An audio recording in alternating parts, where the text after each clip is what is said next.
লাখ আর একে বলছেন আপনি 3,50,000 আর 2,50,000। ও বলছে 2,30,000। ও মা, সে তো পোজ দিয়ে ফেলছে।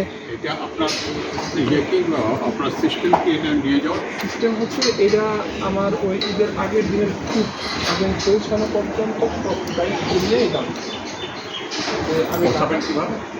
ঠিক আছে এটা পৌঁছায় নামাই দিবেন। আমরা আসছি আজকে সূর্য কৃষি খামারে গরু দেখতে। দেখি, খামারের ভিতরে ঢুকছি, কোরবানি গরু নেওয়ার জন্য আসছি। দেখি আমাদের লোকজন ঢুকে গেছে দেখতে। আমরা আসছি একটু দেখি গরুর খামারটা। কাছে যায় দেখি আবার। এরপর আপনি আসবেন। আর ওইটা আমাদের খামারে 2 বছর যাবে এবং যে কদিন আগে নিবেন ওই কদিনের ফুড তো আমরা সাথে দিয়ে দিব যেন ফ্লেভার কারণে এই